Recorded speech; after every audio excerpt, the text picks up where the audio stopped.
Yo, what's up mga katupak? Ayan, walang pangit, walang pangit, walang pangit na sabungero, lalo na kapag katupak ka.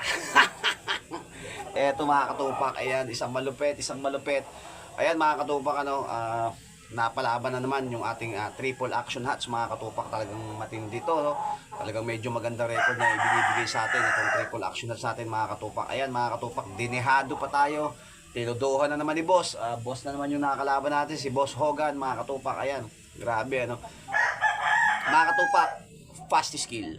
Yun ang malupit doon mga katupak. Ano talagang pagkuha. Sabi ko siya, pagkuha sa pag-angat mga katupak.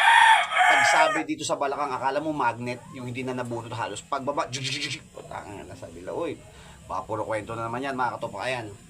Sa mga katupak natin na gusto mapanood yung laban natin mga katupak, ayan, chat nyo lang ako sa messenger ko, King Pa. KINGPAC.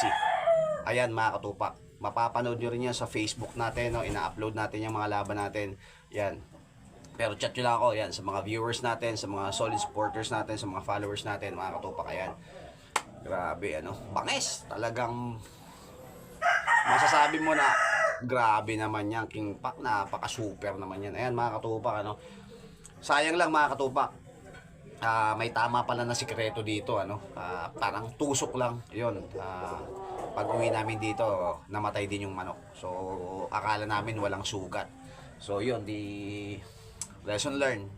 So akala namin na walang tama kasi hindi mo napansin, tiningnan wala hindi. Kahit sa video pag napanood mo talagang hindi naman nakapalo yung kalaban. Mapapanood mo yan mga katupak. Chat nyo ako sa messenger ko, KINGPAC, yan, King Pac, para mapanood nyo yung laban natin at share ko sa inyo yan. Lalo na yung mga OFW ng mga supporters natin na medyo boring dyan sa ibang bansa, kaya sa mga silent viewers natin, maraming salamat sa inyo mga katupak. At syempre, shoutout sa inyo lahat. Yan, chat nyo lang mga katupak ayan, para mapanood nyo kung gaano kabangis yung laban natin. Kill! King Pac, hello, hey!